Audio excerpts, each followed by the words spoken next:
पटकन तिच्या निकरमध्ये हात घालून पिचीला पस्करू लागलो. माझ्या हाताच्या हालचालीमुळे ती उत्तेजित होऊ लागली होती. तिचा विरोध कमी होत होता. मी तिचा हात पकडून माझा लंड तिच्या हातात दिला व हलवायला सांगितलं, पण ती काही करत नव्हती. गाऊन बॉलपर्यंत गेला. तिचे उरोज उंबरातून खेचून काढले आणि दाबू लागलो, चोखू लागलो, पण अचानक तिने मला जोरात ढकलले. ती जाऊन बाथरूममध्ये लपली. मी बाथरूमपर्यंत गेलो, पण ती दार उघडत नव्हती. मी काही करू शकलो नाही. मी तसाच घरी आलो. नंतर आमच्याकडे आली नाही. काय झाले, ती का येत नाही हे पाहण्यासाठी काकी दुसऱ्या दिवशी सकाळी गेली अनिताकडे. मी जाम घाबरलो होतो. काकीला अनिताने मी जे काही केलेले सांगितले तर या विचाराने मी अस्वस्थ झालो. काकी घरी आली. मी तिला अनिताबाबत विचारले तर काकी म्हणाले तिची तब्येत बरोबर नव्हती. उद्या निघायचे म्हणून आम्ही सर्व बंदाबंद करू लागलो. अचानक अनिता आली आणि म्हणाली, काकी जरा काम आहे, याला घेऊन जाऊ का बरोबर?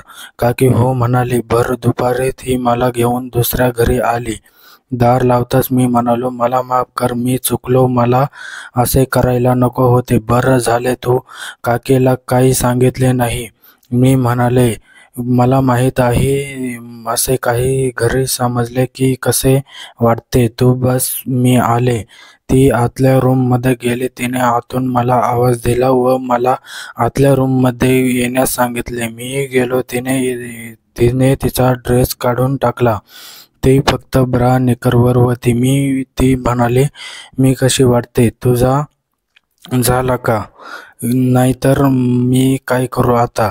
नसेल झाला तर घे बघून, मला अजून असे बघितले नसेल की हे काढू.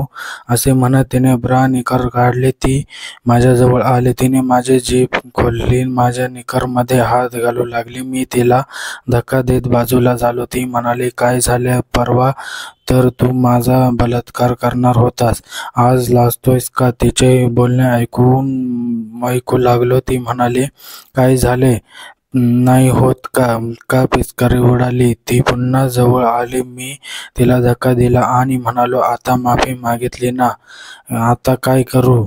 मी चुकलो आहे, मला माफ कर. मी असं नव्हतं करायला लागत तुझ्यासोबत. काय करू ते सांग की तुला आनंद होईल. ती म्हणाली, हे बघ, माझे काही म्हणणे नाही तुझ्या वागण्याबद्दल. त्या दिवशी जे आपण केले ते उत्तेजित पोटी मीही स्वतःला आवरू शकले नाही. ती रडू लागली. मी तिच्याजवळ गेलो. आम्ही दोघे बेडवर बसलो. ती पुढे म्हणाली, आपण वयात येताना आपल्या लैंगिक भावना जागृत होतात. मुले सर्वांना सारखे असतात. तुम्ही मुले यात बिनधास्त असतात, आम्ही मुली लाजाळू असतो, हे तिला सांगितले. ती समजून तिला घ्यायला लागली. ती बोलली, असं का होतं? पण मी इतर मुलीप्रमाणे होती, पण माझ्या लैंगिक भावना तीव्र होत्या. मला या नवीन जाणीमुळे मला यात जास्त रस होता. या कुतूहलापोटी मी तुला बरोबर मैत्री केली. भावनेच्या भरात मी वाहत गेले. मीही मनसोक्त काम केले. जेव्हा चुकीची जाणीव झाली तेव्हा वेळ झाली होती. मी सर्व ठिकाणी बदनाम झाले होते. फक्त तुझे काका काकी माझ्याशी बोलायचे. त्यांनी मला खूप साथ दिली. मी तुला या गोष्टीच्या आहारी जाऊ नये म्हणून अडविले. नाहीतर मला तुझ्यासोबत करायला काही प्रॉब्लेम नाही. तुझी इच्छा असेल तर मीही तयार आहे. काही वाटले नसते. मी तिला शांत होण्यास सांगितले. आम्ही म्हणालो, माझ्या तुझ्याबद्दल माहीत होते म्हणून मी तुझ्याशी लगट करायचा प्रयत्न केला. मला माफ कर. तिने डोळे पुसले. मी तिला तिचा ड्रेस दिला. बाहेर येऊन खुर्चीवर बसलो. तीही थोड्या वेळाने आले. आम्ही काही न बोलता आपापल्या घरी गेलो. मी रात्रीचे जेवण झाले तेव्हा बाहेर उभा होतो तेव्हा काकीने विचारले, सर्व वस्तू बांधतेस का तू? सर्व ड्रेस, काही वस्तू असतील ते पॅकिंग केले का? उद्या आपल्याला निघायचं आहे. उद्या संध्याकाळी निघायचे आहे गावी. या हो. अनिताने तिच्या घरी बोलावले सकाळी लवकर. मला विचार पडला, आता काय राहिले? सकाळ झाली. मी तयार झालो व अनिताच्या घराच्या दिशेने निघालो. दार वाजवता क्षणी उघडला. जणू अनिता माझी वाट बघत होती. तिने आज निळा शर्ट घातला होता. मी आत गेलो. तिने चहा आणला व ती टेबलावर ठेवत माझ्या बाजूला बसले. आम्ही काहीही बोललो नाही. तिने पुढाकार घेत विचारले, आज किती वाजता जाणार आहेस? मला तुझ्याशी काही महत्त्वाची गोष्ट बोलायची आहे. तू मला भेटशील का? ती म्हटले, 7 वाजता. ती म्हणाली, ठीक आहे. हे बघ, मी कपडे घेतले आहे तुझ्यासाठी. तुला आवडतील. तिने मला टी-शर्ट आणि जीन्स दिली. मी म्हटले, नको मला. ती म्हणाली, अजून राग आहे का? मी नकारात्मक मान हलवली. ती म्हणाली, मग घे, जास्त नाटक करू नको. मी ते घेतले आणि निघालो. इतक्यात तिने हात पकडला. म्हणाली, काय बोलत नाहीस? मी काही बोललो नाही. ती माझ्याजवळ आली आणि तिने मला घट्ट मिठी मारली.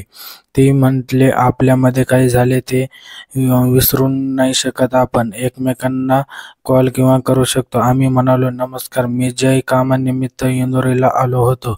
दिवाळीसाठी घरी निघालो आहे. पुण्यापर्यंत या गाडीतून आणि पुढ्याहून कडारमध्ये माझ्या गावी जाणार आहे. त्याही हसून प्रतिसाद दिला आणि म्हणाल्या, माझ्याबरोबर माझे मिस्टर येणार होते म्हणून आम्ही 2 जागा राखून ठेवल्या होत्या. परंतु माझ्या मिस्टरांना अचानक मोठे काम मिळाले असल्याने ते माझ्याबरोबर आले नाहीत.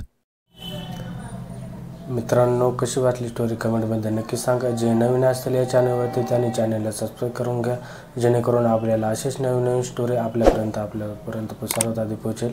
सबस्क्राईब करायला विसरू नका. व्हिडिओ कसा वाटला कमेंटमध्ये नक्की सांगा. व्हिडिओ लाईक करा, शेअर करा.